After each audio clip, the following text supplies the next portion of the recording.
Harrison Row.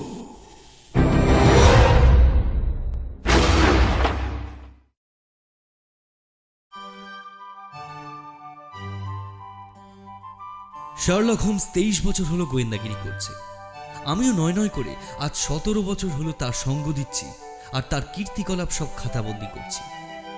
কাজেই তাকে নিয়ে লেখার সব রসদই আমার কাছে রয়েছে। সমস্যা কেবল কোনটা ছেড়ে কোনটা লিখব সেই বাছাবাছি নেই। আর এই বাছাবাছির কাজটা যে সহজ হবে না তা শার্লকের ঘরের তাক ভর্তি সারি সারি ইয়ারবুক আর নথিপত্রে ঠাসা ডেসপ্যাচ কেসই তার প্রমাণ। এ বস্তু কোনো ক্রিমিনোলজি ছাত্রের কাছে যে এক অমূল্য সম্পদ তা বলাই বাহুল্য। শুধু অপরাধ বিদ্যাই বা বলি কেন, এ জিনিস ভিক্টোরীয় যুগের শেষের দিকে সমাজের কোনায় কোনায় ঘটতে থাকা অসংখ্য অপকর্ম আর সরকারের করা বিভিন্ন কেলেঙ্কারির জীবন্ত দলিল। সমাজে তথাকথিত নাম ডাকওয়ালা পরিবারের পারিবারিক গোপনীয়তা বিচক্ষণতার সাথে বজায় রেখেছে সে। না কেস সলভের সময়, না সেই কেস সংক্রান্ত স্মৃতি রোমন্থনের সময় কখনোই সেই কেচ্ছা বাইরে আসতে দেয়নি শার্লক। তবে সম্প্রতি এইসব গোপন কাগজপত্র হাতের নাগালে এলে সেগুলো নষ্ট করে দেওয়ার একটা চেষ্টা চলছে। এই ঘটনা একেবারেই কাম্য না। এই ঘটনার পুনরাবৃত্তি হলে রাজনীতিবিদ, লাইট হাউস সহ তাবর তাবর রাঘব বোয়ালদের কেচ্ছা জনসমক্ষে আনতে আমি একবারও পিছু পাব না। হোমসের সমতে এই এখতিয়ার আমার আছে। কথাটা যাকে বলা হচ্ছে সে ভালোই বুঝবে। আরে আসো আসো ওয়াটসন, পরিচয় করিয়ে দিই। ইনি হলেন মিসেস মেরিলো, সাউথ ব্রিক্সটনে থাকেন। আর মিসেস মেরিলো এই আমার বন্ধু ডক্টর ওয়াটসন। হ্যালো মিসেস মেরিলো, আমি ডক্টর জন ওয়াটসন। এসব কি করছো শার্লক? একজন বয়স্ক মানুষের সামনে তুমি এভাবে স্মোক করে সারা ঘর ধোঁয়ায় ভরিয়ে ফেলেছো। আরে দূর, মিসেস মেরিলোর তামাকে কোনো আপত্তি নেই। তোমার ইচ্ছে হলে তুমিও একটা ধরিয়ে নাও না। No thanks, I am fine. Well, আমি তোমার চিঠি পেয়ে এলাম। কি ব্যাপার বলো তো? মিসেস মেরিলো একটা দারুণ ইন্টারেস্টিং কেস নিয়ে এসেছেন। ভাবলাম তোমাকে ডেকে নিই, বেশ মজা পাবে। বাহ, তাই নাকি? দাঁড়াও, কেসের ডিটেলসটা পরে দিচ্ছি। তার আগে আপনাকে বলি মিসেস মেরিলো, আমি মিসেস রন্ডারের সাথে দেখা করতে যাব, কিন্তু আমার কাজের একজন সাক্ষী রাখতে চাই। আমরা যাওয়ার আগে আপনি এ কথা ওনাকে কিন্তু বুঝিয়ে রাখবেন। আপনি আমাকে বাঁচালেন মিস্টার হোমস। আপনি আসছেন শুনলে ও সব কিছু করতে রাজি হবে। আমরা তাহলে দুপুর গড়াতেই চলে যাব ওখানে। তার আগে ডক্টর ওয়াটসনের সামনে ঘটনাগুলো একটু ঝালিয়ে নেওয়া যাক।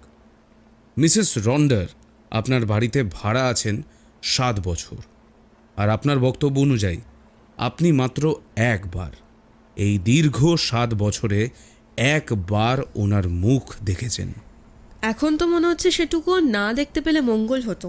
আপনি বলছেন সে একেবারেই বিভৎস বিকৃত মুখ, তাই তো? তাকে আদপেও মুখ বলা যায় কি, সে বিষয়ে আমার সন্দেহ আছে মিস্টার হোমস। এক পলকের জন্য ওপরতলার জানলার ফাঁক দিয়ে সে মুখ দেখেছিল আমাদের গোয়ালা ছেলেটা। তারপর আমাদের সামনে দুধের টিন উল্টে সে একসার কাণ্ড। ফলে সে মুখের বিবরণ এর থেকে বেশি দেওয়ার প্রয়োজন পড়ে না আশা করি। একদিন ফট করে ওর ঘরে গিয়েছিলাম কিছু একটা দরকারে। ও ঘটনার আকস্মিকতায় ভেলটা টানতে পারেনি। তখনই চাক্ষুষ দেখেছিলাম ও সঙ্গে সঙ্গে সামলে নিয়ে ভেলটা টেনে নেয়। তারপর আমাকে বলে, যাক, অন্ততপক্ষে আপনি এবার আমার ভেলটা না তোলার রহস্যটা বুঝলেন। তার পূর্ব ইতিহাস সম্বন্ধে কিছু জানেন? মানে কি করতেন বা কোথায় থাকতেন আগে? না, সেসব কিছুই জানি না। কার থেকে আপনাদের খোঁজ খবর পেল বা কি বৃত্তান্ত? ঘর ভাড়া নেওয়ার সময় সেসব কিছু বলেননি? না, তবে ভাড়া নেওয়ার সময় নগদ বেশ মোটা টাকা আমার হাতে দিয়েছিল। 3 মাসের আগাম ভাড়া আর সব শর্তে এক কথায় ঘাড় নেড়ে সায় দিয়েছিল। আমি গরিব মানুষ, কাজেই এত বড় সুযোগ হাতছাড়া করতে চাইনি। আপনার বাড়িটাই পছন্দ করার কোনো বিশেষ কারণ? রাস্তা থেকে আমার বাড়িটা খানিকটা ভেতরে। ওর আবার একটু নিরিবিলি থাকার ইচ্ছা। আমার 3 কুলে কেউ নেই, ফলে অন্যান্য বেশ কয়েকটা বাড়ি ঘুরে আমারটাই পছন্দ হয় ওর, আর তার জন্য ও টাকা ঢালতেও তৈরি। আপনি এতদিনে একবার মাত্র তার মুখ দেখেছেন, তাও তার অসতর্কতাবশত। ব্যাপারটা বেশ টনক নাড়ার মতো, তাই আপনি পুরো ঘটনাটা তলিয়ে দেখতে চান, তাই তো? ঠিক তা নয় মিস্টার হোমস। ভাড়াটে হিসেবে ও বেশ ভালো, নিরিবিলি, কোনো ঝুট ঝামেলা নেই। আর এমনিতেও আমার শুধু টাকার সাথে সম্পর্ক। যতদিন সময় মতো ভাড়া পাচ্ছি তাতে কে মুখ দেখালো কি ঢাকলো সে নিয়ে আমার বিশেষ মাথা ব্যথা নেই। তাহলে সমস্যাটা কোথায়? ওর শরীর রীতিমতো ভেঙে পড়েছে মিস্টার হোমস। চোখের সামনে যেন প্রতিদিন একটু একটু করে ক্ষয়ে যেতে দেখছি মেয়েটাকে। ওর মানসিক কিছু সমস্যাও হচ্ছে মনে হয়। এই ধরুন যেমন সেদিন, তখন গভীর রাত, হঠাৎ ওর চিৎকারে সারা বাড়ি গম গম করে উঠল। খুন খুন খুন ছিল ওটা, জানোয়ার, রাক্ষস কোথাকার, এসব বলছিল। পরের দিন সকালে আমি ওর ঘরে গেলাম।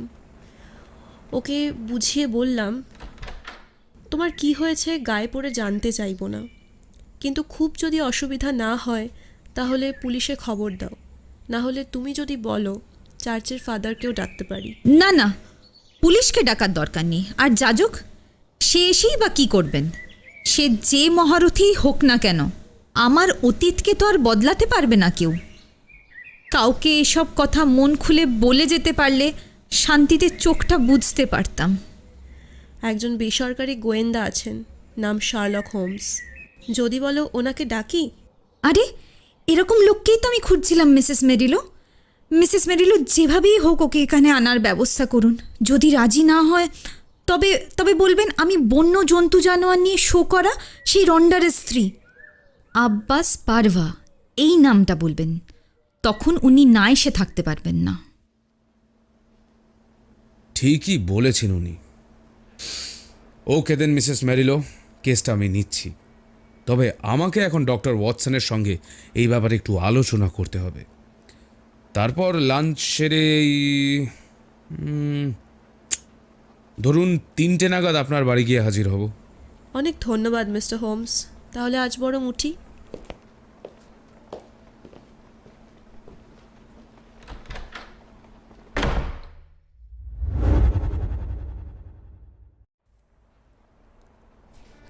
ভদ্রমহিলা ঘরের বাইরে পা দিয়েছেন কি তখন থেকে এক গাদা বইয়ের মধ্যে মুখ ডুবিয়ে বসে আছে। এতক্ষণ ধরে যে বসে আছি, পাতা উল্টানোর খসখস শব্দ ছাড়া কিছুই শুনি।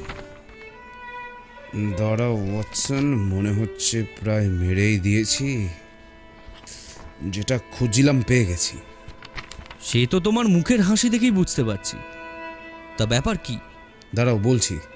তার আগে বলো তো, ভদ্রমহিলাকে চোখের দেখায় কেমন মনে হলো? ভদ্রমহিলার বয়স হয়েছে, বেশ বাড়িওয়ালি ধরনের গোলগাল চেহারা, তবে মুখে একটা বেশ মাতৃসুলভ ব্যাপার আছে। কিন্তু শার্লক, মিসেস মেরিলোকে নিয়ে তুমি পড়লে কেন? ও কিছু না, যাই হোক, কাজের কথায় আসি। কেসটা প্রথম থেকেই আমাকে ভাবিয়েছিল। দেখো, ছোট ছোট নোট নিয়ে রেখেছি। সত্যি কথা বলতে প্রথমটায় কিছু বুঝতে পারিনি, কিন্তু করোনার যে ভুল করছেন সে ব্যাপারে নিশ্চিত ছিলাম। আব্বাস পারভা ট্র্যাজেডির কথা মনে আছে? না, সেরকম তো কিছু। বলো কি, তখন তো তুমি আমার সাথেই ছিলে। তবে হ্যাঁ, সে ব্যাপারে আমিও বিশেষ সুবিধা করে উঠতে পারিনি ওই সময়। দুই পার্টির কেউই আমার সাথে যোগাযোগ করতে আসেনি, ফলে আমার কিছু করারও ছিল না। এই তো পড়ে দেখো, এইখানে সব নোট করা আছে। তুমি না হয় ছোট করে বলো ঘটনাটা। রন্ডারের নাম তখন ইংল্যান্ডের ঘরে ঘরে। তখনকার দিনে সার্কাসের দুনিয়ার রাঘব বোয়াল, যেমন ওয়ার্মওয়েল, স্যাঙ্গার, এদের মতো শোম্যানদের সাথে টক্কর দিত সে। কিন্তু নেশা ভাঙের পাল্লায় পড়ে নাম, প্রতিপত্তি সব কিছুই খুইয়ে বসে। সেই সময় ঘটে ঘটনাটা। সেই রাতে বার্কশায়ারের একটা ছোট্ট গ্রাম আব্বাস পারভায় সার্কাস পার্টি তাঁবু গেড়েছিল। তারা আসলে খেলা দেখাতে যাচ্ছিল ওয়েম্বলডনে। এখানে শুধু রাত কাটাতে ঘাঁটি গেড়েছিল ওরা। খেলা দেখানো উদ্দেশ্য ছিল না। এত ছোট জায়গায় খেলা দেখিয়ে টাকা ওঠে না। সার্কাসের জন্তু জানোয়ারগুলোর মধ্যে একটা তাগড়াই নর্থ আফ্রিকান সিংহ ছিল, নাম সাহারা কিং। রন্ডার দম্পতি সাহারা কিংকে নিয়ে খাঁচার মধ্যে ঢুকে খেলা দেখাতো। এই দেখো, এটা ওদের খেলা দেখানোর সেই সময়ের একটা ছবি।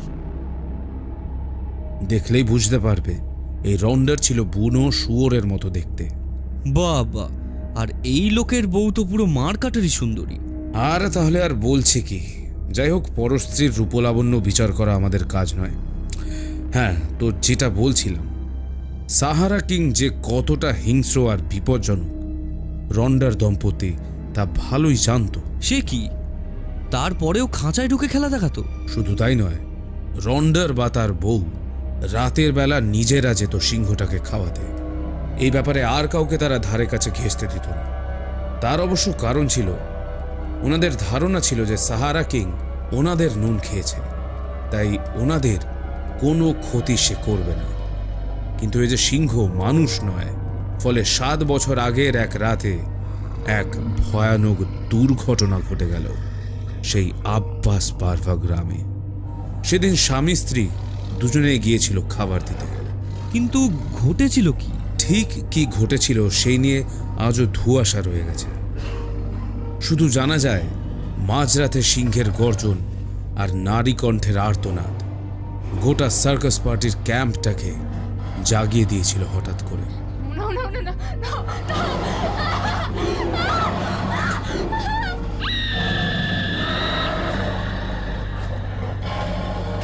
যে যার তাঁবু থেকে বেরিয়ে তারা লণ্ঠন নিয়ে ছুটে গিয়ে দেখে খাঁচার দরজা খোলা। তার গজ 10 দূরে মুখ থুবড়ে পড়ে আছেন রন্ডার। মাথার পেছনে সিংহের থাবার গভীর দাগ, খুলি একেবারে গুড়িয়ে গেছে। দরজার সামনে চিত হয়ে পড়ে আছে মিসেস রন্ডার, আর সিংহটা তার বুকের ওপর বসে গজরাচ্ছে। থাবার আঁচড়ে ভদ্রমহিলার মুখ ছিন্ন ভিন্ন হয়ে গেছে, বাঁচবে বলে আশা ছিল না। যাই হোক, সেই সার্কাসের স্ট্রংম্যান লিওনার্দো আর গ্রিক্স বলে আরেক কর্মচারী লম্বা ডান্ডা টান্ডা নিয়ে কোনো মতে সেই সিংহটাকে আবার খাঁচায় ঢুকিয়ে তালা ঝুলিয়ে দেয়। কিন্তু সেটা প্রথমে খাঁচা থেকে বেরোলো কিভাবে, সেই রহস্যভেদ হলো না।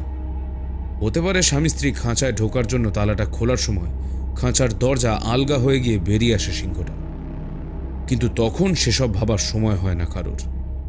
মিসেস রন্ডারকে ধরাধরি করে ভ্যানে নিয়ে আসা হয়েছিল, কিন্তু সেই আচ্ছন্ন অবস্থাতেও তিনি নাকি কেবল একটা কথা বলেছিলেন, কাপুরুষ, কাওয়ার্ড, এই বলে তিনি চেঁচিয়ে উঠেছিলেন। তার 6 মাস পর রন্ডারের স্ত্রী মোটামুটি সুস্থ হলে তাকে সাক্ষী হিসেবে আদালতে তোলা হয়, কিন্তু ততদিনে থানা তল্লাশি যা হওয়ার হয়ে গেছে, ফলে যথেষ্ট প্রমাণাদির অভাবে মিস্টার রন্ডারের মৃত্যুকে নিছক দুর্ঘটনা বলে সেখানেই কেসটাকে ক্লোজ করে দেওয়া হয়। কিন্তু এর পরেও আবার কিন্তু কিসের? ওরা অসাবধান ছিল, তাই সিংহ খাঁচা থেকে বেরিয়ে এসে রন্ডারকে আক্রমণ করে, আর তা খুব গুরুতর হওয়ায় সে সেখানেই মারা যায়। তারপর যখন তাকে ছেড়ে তার বউয়ের কাছে আসে, সেই চিৎকার চেঁচামেচিতে লোক জড়ো হয়ে সেই মহিলাকে উদ্ধার করে। ব্যাস। ঘটনাটা এতটা সরল হলে এডমন্ড সেনের মতো তুখর ছেলে এই সামান্য একটা কেস নিয়ে এতটা মাথা ঘামাতো না। এডমন্ডস মানে ওই বার্কশারে সেই রোগাটে ব্লন্ড পুলিশ অফিসার তো? হ্যাঁ, ছোকরার বয়স কম হলে কি হবে, এলেম আছে বটে, কিন্তু ওর মনেও কেসটা নিয়ে 2-1টা ব্যাপারে খটকা ছিল, আর সেসব নিয়ে আমার কাছে এসেও ছিল। খটকা কীরকম? আসলে কয়েকটা ব্যাপারে প্রশ্ন আমারও ছিল। আচ্ছা, বুঝিয়ে বলি। সাহারা কিংয়ের কথা দিয়েই না হয় শুরু করি। সিংহটা ছাড়া পেয়ে খুব স্বাভাবিকভাবেই পালিয়ে যাওয়ার চেষ্টা করবে। তার পালানোর পথে রন্ডারকে পেয়ে তাকে ঘায়েল করে মেরে ফেলল, সেটা মেনে নিলাম, কিন্তু তারপর আবার খাঁচার কাছে ফিরে এসে মিসেস রন্ডারের ওপর চেপে বসলো কেন? তাছাড়া ভদ্রমহিলা হঠাৎ কাওয়ার্ড বলে চেঁচিয়েছিলেন কেন? স্বামী এসে সিংহের মুখ থেকে তাকে বাঁচায়নি বলে? কিন্তু রন্ডার ততক্ষণে মরে কাঠ হয়ে গেছে, এই সময় তার থেকে সাহায্য আশা করাটা বাড়াবাড়ি নয় কি? তার মানে কথাটা নিশ্চয়ই অন্য কাউকে বলা হয়েছিল। তা বটে, কিন্তু এটুকু থেকে কি বলা যায়? দেয়ার ওয়াজ সামওয়ান এলস প্রেজেন্ট, ওয়াটসন। কিরকম? সিংহের গর্জন আর মিসেস রন্ডারের চিৎকারের মাঝে একটা পুরুষ কণ্ঠের আর্তনাদ শোনা যায়। রন্ডারই হবে নিশ্চয়ই। মাই ডিয়ার ওয়াটসন, তুমি হয়তো ভুলে যাচ্ছ। সিংহটা ততক্ষণে রন্ডারের মাথা ছাতু করে দিয়েছে, আর এই চিৎকারের ঘটনা মিথ্যে নয়, একাধিক জন শুনেছে। আরে তখন তো তাঁবুর সবাই ভয় চেঁচাচ্ছিল, তাই হয়তো। আচ্ছা সেসব বাদ দাও, আমি আমার মতন করে ঘটনাটা সাজিয়ে বলার চেষ্টা করছি। আচ্ছা শুনি কি মানে হচ্ছে? সিংহটা যখন ছাড়া পেল, স্বামী স্ত্রী দুজনেই খাঁচা থেকে 10 গজ দূরে ছিল। তা দেখি পিঠ টান দেওয়ার চেষ্টা করে রন্ডার, কিন্তু পারে না। সিংহটা পেছন থেকে আক্রমণ করে তার মাথায় থাবা বসায়। রন্ডারের বউ বেগতিক দেখে প্রাণ বাঁচাতে খাঁচায় ঢুকে পড়ার চেষ্টা করে, কিন্তু খাঁচার দরজাটার কাছাকাছি পৌঁছতেই সিংহটা তাকেও আক্রমণ করে।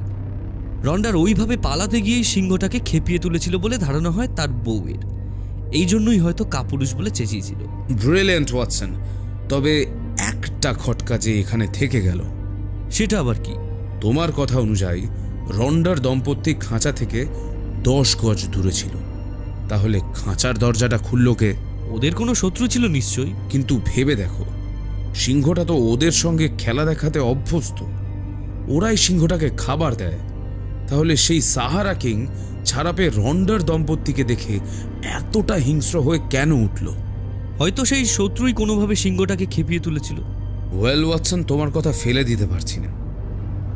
রন্ডারের মতো লোকের একাধিক শত্রু থাকা অসম্ভব নয়, তার উপর মদ পেটে পড়লে তো আর কোনো কথাই নেই। সে কথা এডমন্ড আমাকে আগেই বলেছে। কিন্তু এই যে মিসেস রন্ডার রাত্রিবেলা শয়তান রাক্ষস বলে চেঁচান, তার কারণ কি? স্বামীর অত্যাচারের দৃশ্যগুলো স্বপ্নে হয়তো ফিরে ফিরে আসে, হয়তো তার জন্যই। আচ্ছা সে যাই হোক, এখানে বসে তো আর শোনা কথা নিয়ে আকাশ কুসুম ভেবে খুব একটা লাভ হবে না। আমাদের সলিড তথ্য লাগবে, আর তার জন্য মিসেস মেরিলোর বাড়ি যেতে হবে, তার ভাড়াটিয়ার সঙ্গে দেখা করতে হবে। তাহলে চলো বেরিয়ে পড়া যাক নাকি? আরে আরে দাঁড়াও, পেটে কিছু দানা পানি পড়ুক আগে। ওই দেখো, ওই সাইডবোর্ডের ওপর ও বেলার খানিক মাংস পড়ে আছে, আর আর তার ওপরের তাকে মন রাশের বোতলখানাও আনো তো দেখি।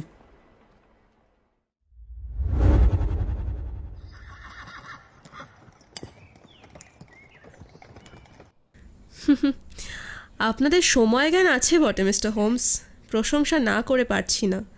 আমি বলছিলাম কি, আমরা তো আমাদের কাজটুকু করতে এসেছি মিসেস মেরিলো, সেখানে সঠিক সময় আসাটাই তো স্বাভাবিক। কিন্তু তাই বলে আপনি তার আগে থেকেই দোরগোড়ায় আমাদের অপেক্ষায় দাঁড়িয়ে থাকবেন এতটা আশা করিনি। আজকালকার দিনে বিনা স্বার্থে কে কার জন্য এতটা করে বলুন তো? কি বলো ওয়াটসন? হ্যাঁ সে তো বটেই। মিসেস মেরিল, আপনি কি যেন একটা বলছিলেন? হ্যাঁ মানে আমি বাড়িওয়ালা মানুষ, আমার ভাড়াটিয়ার ভালো মন্দ দেখা সেটাও তো আমারই দায়িত্ব বলুন। আপনি ওর কেসটা নিয়ে খুবই উপকার করেছেন মিস্টার হোমস, কিন্তু দেখবেন এইসবের কারণে আমার আবার কিছু একটা। আমাদের এখানে আসার একমাত্র উদ্দেশ্য মিসেস রন্ডারের সমস্যার সমাধান। আপনার আর আপনার ভাড়াটিয়ার মধ্যে গণ্ডগোল পাকানোর বা তাকে উৎখাত করা কোনোটাই আমার লক্ষ্য নয়, and I assure you of that. এবার বলুন কোন দিকে? মানে? মিসেস রন্ডারের ঘরটা কোন দিকে? ও আচ্ছা, তাই বলুন। এই পাশের সিঁড়ি দিয়ে সোজা উঠে যান, একদম সামনের ঘরটাই ওর। ধন্যবাদ। এসো ওয়াটসন। বাপরে, এ তো পুরো লজ্জরে অবস্থা। একে তো ছেঁড়া কার্পেট মোড়া সিঁড়ি, একটু জোরে পা ফেললেই মনে হচ্ছে এক হাত গর্তে পা ঢুকে যাবে। তার উপর আবার পায়রার খোপের মতন ছোট ছোট ঘর, আলো হাওয়া ঢোকে বলে তো মনে হয় না। এরকম ভ্যাপসা স্যাঁতস্যাঁতে অন্ধকূপে একটা সুস্থ স্বাভাবিক মানুষ থাকে কিভাবে? That's where the irony lies Watson. একদিন যে মানুষটার দাপটে বনের হিংস্র জানোয়াররা পোষ মেনে যেত, খাঁচায় থাকতো, আজ ভাগ্যের পরিহাসে তার নিজেরও ওইখানেই ঠাঁই হয়েছে। ওই দেখো, ঘুমটা পড়ে একজন জানালার দিকে মুখ করা আর্মচেয়ারে বসে আছেন। আসতে পারি? যদি খুব ভুল না করি আপনি Mister Holmes, am I right? আগে হ্যাঁ, আমি শার্লক হোমস। আজ দুপুরের দিকে মিসেস মেরিলো আপনার কেসটা নিয়ে আমার কাছে গেছিলেন। আমার নাম শুনলে আপনি আমাকে চিনতে ভুল করবেন না এই বিশ্বাস আমার ছিল মিস্টার হোমস। ধন্যবাদ ম্যাডাম, কিন্তু আপনার কেস সম্পর্কে আমার আগ্রহের কথা জানলেন কি করে?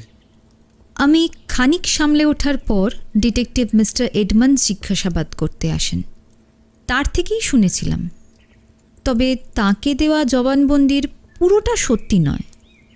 এখন বুঝি তার থেকে সত্যিটা গোপন করা বুদ্ধিমানের কাজ হয়নি। It's usually wiser to tell the truth.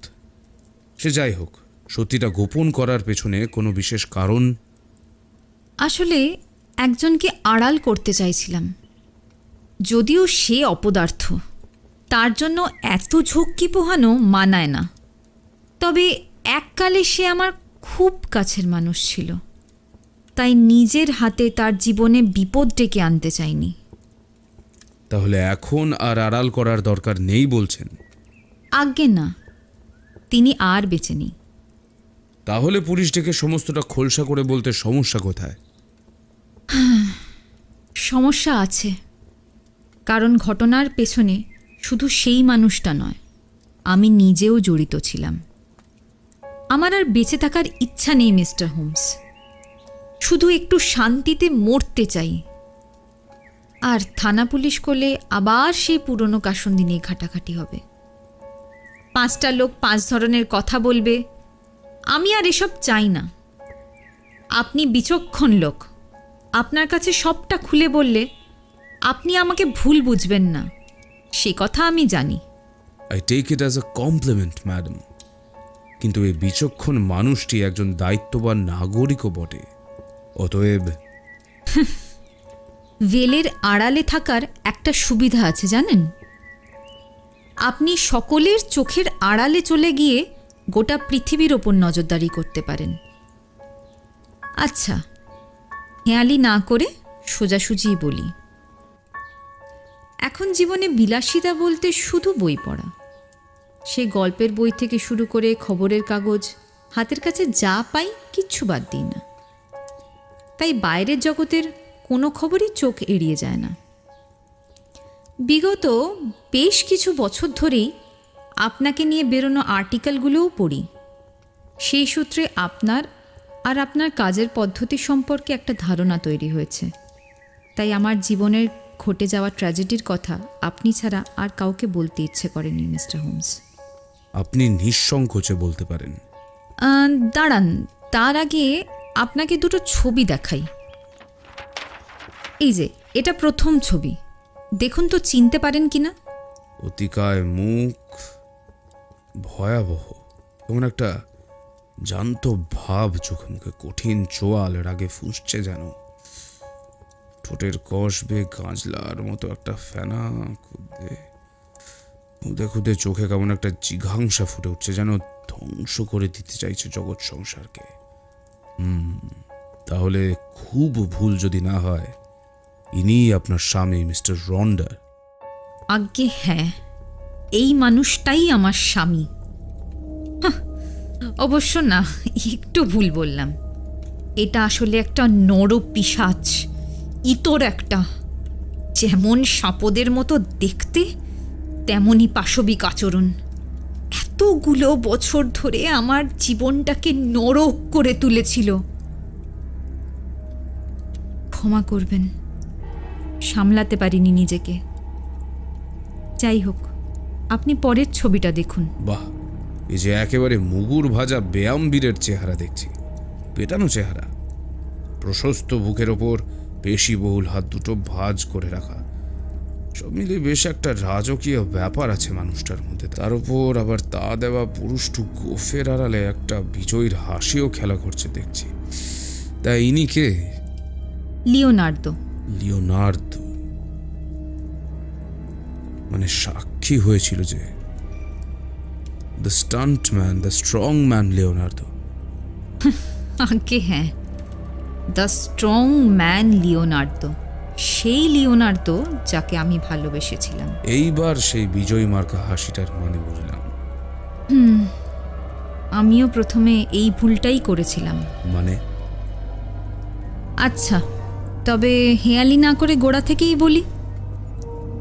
ছবি দুটোর বিশেষ কোনো গুরুত্ব নেই, শুধু গল্পের স্বার্থেই দেখিয়েছিলাম। যাই হোক, আমি ছিলাম গরিব ঘরের মেয়ে, পেটের দায়ে সার্কাসে খেলা দেখাতাম। সারাটা দিন কাটতো দড়ি বা রিংয়ের ওপর লাফালাফি করে, আর দিনের শেষে শীত থেকে বাঁচতে কাঠের গুঁড়োর ওপর শুয়ে রাত কাটাতাম। তখন আমার বয়স কতই বা হবে, 10ও হয়নি হয়তো। তারপর খানিক বড় হলে রন্ডারের চোখে পড়লাম, ভালোবেসে বিয়েও করে সে আমাকে।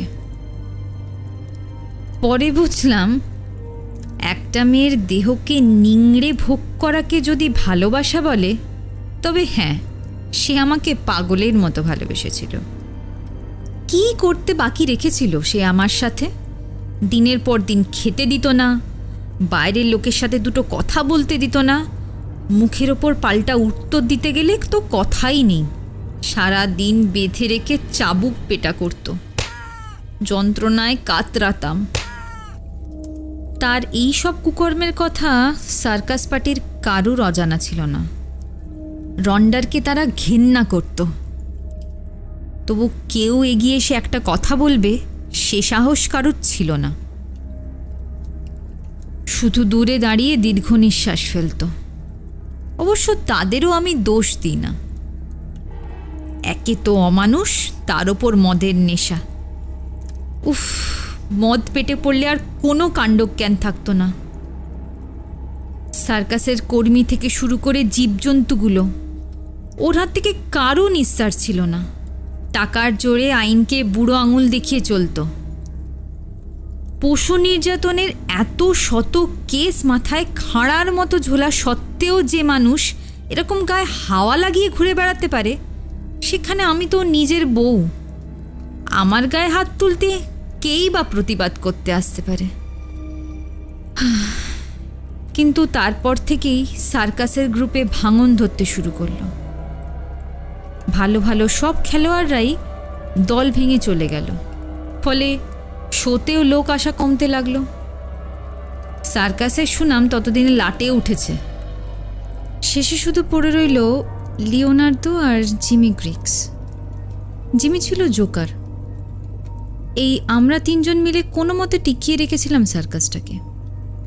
ফলে আমার অনেকটা সময় কাটত লিওনার্দোর সাথে। তার ছবি তো আপনারা দেখলেনই মিস্টার হোমস, কিন্তু ওই সুপুরুষ চেহারার ভেতর যে একটা ভিতর ডিম বাস করে তা তখনও বুঝিনি। তবে ওই মুহূর্তে লিওনার্দোকে পেয়ে অত শত ভাবার অবস্থায় ছিলাম না। মনে হয়েছিল যেন হাতে স্বর্গ পেয়েছি। আমার প্রতি ওর করুণা ভালোবাসায় বদলে যেতে বেশি সময় লাগলো না। কেউ যে আমার মতো এক অভাগিনীকে নিজের সবটা দিয়ে ভালোবাসতে পারে, তা লিও আমার জীবনে আসার আগে কখনো বুঝিনি মিস্টার হোমস। জীবনে প্রথমবার যেন মনে হলো সুখের মুখ দেখলাম। কিন্তু এমন সময় রন্ডার আমাদের এই গোপন প্রেমের কথা আঁচ করতে পারল। লিওনার্দো চলে গেলে যে সার্কাসটা ভেঙে পড়বে এ কথাও খুব ভালো করেই জানতো, তাই জন্য সরাসরি ওকে কিছু বলার সাহস হয়নি রন্ডারের। কিন্তু তার বদলে আমার ওপর অত্যাচারের পরিমাণ দ্বিগুণ করে দিল। একদিন রাতে আমার কান্নার আওয়াজে লিওনার্দো ভ্যানের কাছে ছুটে আসে। রন্ডার চলে যাওয়ার পর আমাকে ধরে তোলে সে। সেই রাতেই ঠিক করি অনেক হয়েছে, আর এই জন্তুটাকে বাঁচতে দেওয়া চলবে না। তা খুনের প্ল্যানটা কার ছিল, আপনার না আপনার প্রেমিকের? ওরই ছিল। না, আমি নিজের পাপের বোঝা ওর ঘাড়ে চাপিয়ে দিয়ে সতী সাজতে চাইছি না। আসলে ওর শরীরের মতো মাথাটাও বেশ পাকাপোক্ত ছিল, না হলে ওই বুদ্ধি আমার মাথায় কুলোতো না। বুঝলাম। তা প্ল্যানটা কে কষেছিলেন? আমরা অনেক ভেবে মাথার দিকটা ভোঁতা, অনেকটা গদার মতো দেখতে একটা হাতিয়ার তৈরি করলাম। আমরা বলতে লিওনার্দোই তৈরি করেছিল আর কি। মাথাটা সীসা দিয়ে ঠাসা, আর সেখান দিয়ে 5টা লম্বা স্টিলের পেরেক আটকানো হলো। পেরেকগুলোর সূচালো মাথাগুলো বাইরের দিকে, সিংহের থাবা থেকে যেভাবে নখ বেরিয়ে থাকে ঠিক সেই রকম। ঠিক হলো এই নকল থাবার ঘাই শেষ করা হবে রন্ডারকে। সবাই ভাববে সিংহ এসে থাবা মেরেছে। প্ল্যানটা তো চৌখস, কিন্তু গন্ডগোলটা পাকলো কোথায়? বলছি মিস্টার হোমস, বলছি। সেই রাতে আমি আর রন্ডার রোজকারের মতো গামলা ভর্তি কাঁচা মাংস নিয়ে যাচ্ছিলাম সাহারা কিংয়ের জন্য।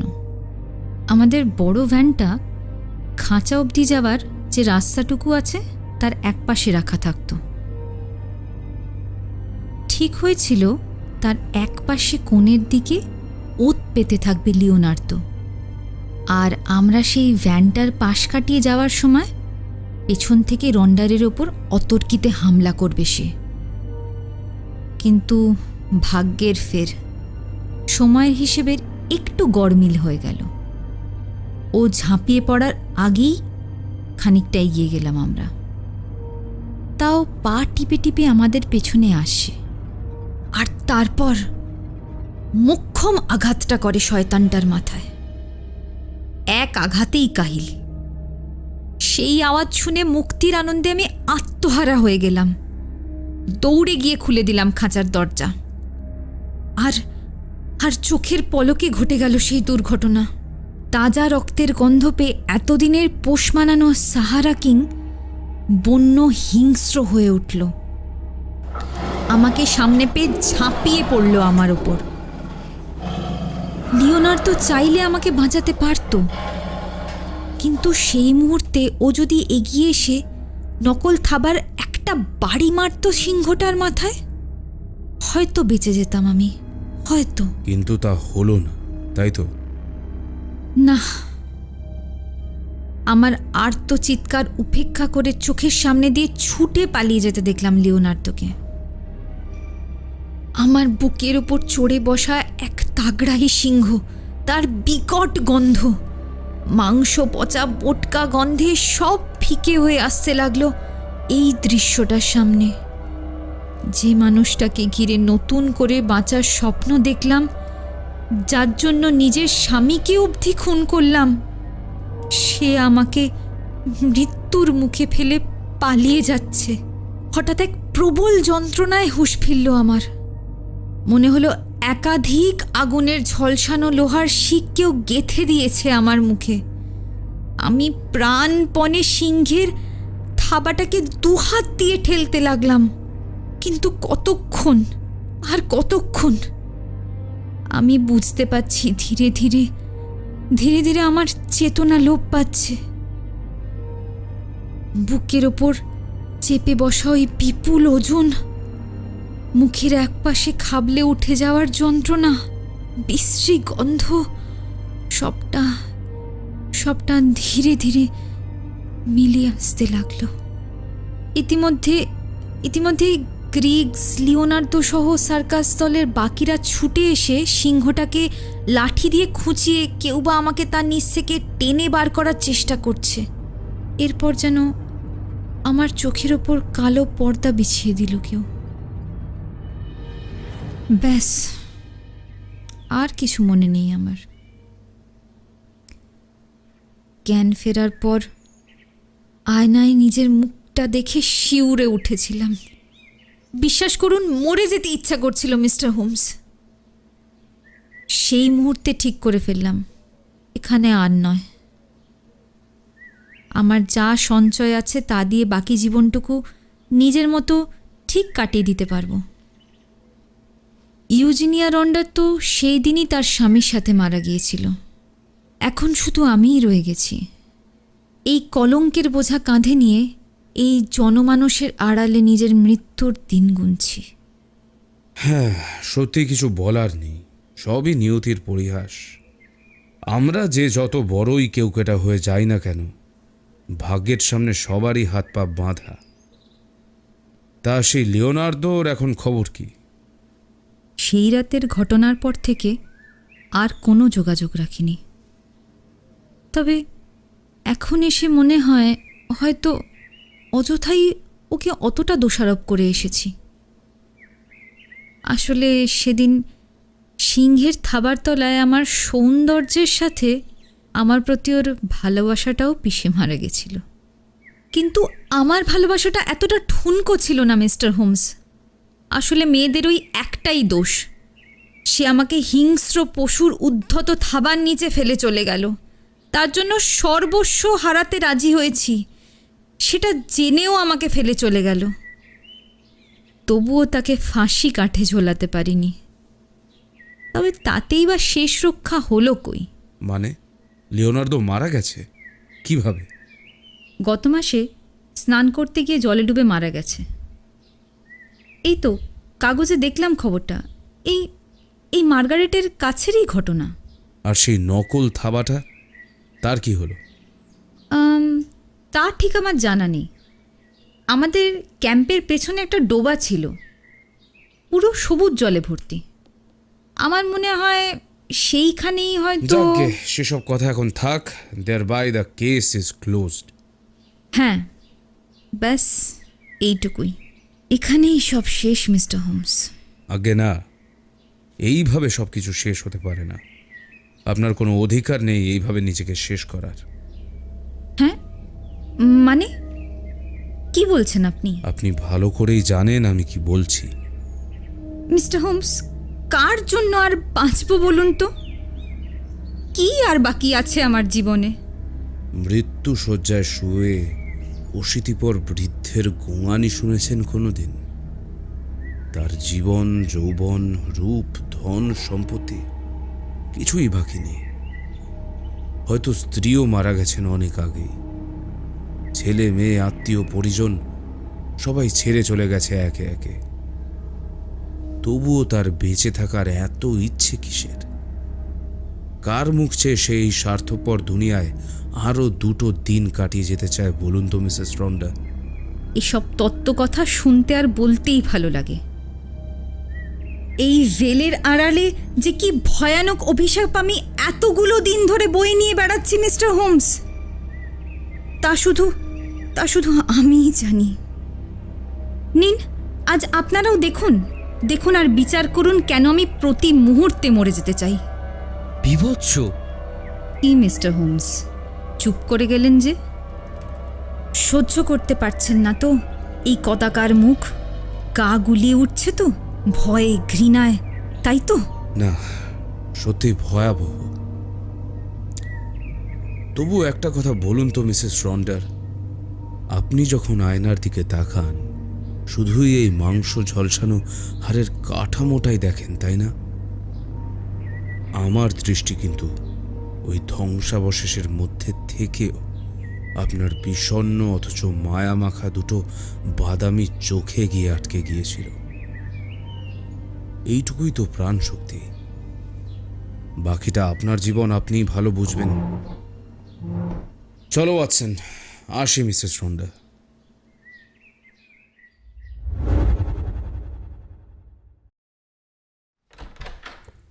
আরে ওয়াটসন, এসো এসো। তা আজ এত সকাল সকাল ব্যাপার কি? আরে তুমি বলো, তোমার ব্যাপার কি? সেদিনের পর থেকে বেমালুন বেপাত্তা হয়ে গেলে, তাই ভাবলাম আজ সরজমিনে হানা দিয়ে দেখি। তা বেশ করেছো। আসলে একটু ব্যস্ত ছিলাম 2 দিন। সে কি, আবার নতুন কেস এলো নাকি? আগে না, আসলে অপেক্ষা করছিলাম বলতে পারো। অপেক্ষা? তোর আমি কিছুই বুঝতে পারছি না। এই তুমি হেয়ালি ছাড়ো তো, একটু খুলে বলো তো ব্যাপারটা কি? আচ্ছা ঠিক আছে, তুমি নিজেই দেখে নাও। ম্যান্টেল পিসের ওপরে ওই যে একটা নীল রঙের শিশি, আর তার পাশেই একটা চিঠি পড়ে আছে, দেখো। নিয়ে এসো। কি জিনিস বলো তো এটা? বেশ একটা মিষ্টি মিষ্টি কাঠবাদামের মতন গন্ধ। শিশির গায়ে আবার লাল রঙের ওয়ার্নিং লেভেল সাঁটানো দেখছি। প্রুসিক অ্যাসিড নাকি? এক্স্যাক্টলি। এবার চিঠিটা পড়ো। এখানে তো মাত্র 2টো লাইন লেখা। বলছে, আপনার উপদেশটাই মেনে নিলাম, তাই এতদিন ধরে যেটাকে মুক্তির পথ হিসাবে ভেবে এসেছি তার আর দরকার পড়বে না। আরে তার মানে এটা? আগে হ্যাঁ, আজ সকালেই হাতে পেলাম। বিনামি চিঠি, অথচ পত্রপ্রেরিকার নাম বুঝতে বেগ পেতে হয় না। সত্যি বুকের পাটা আছে বটে মহিলার।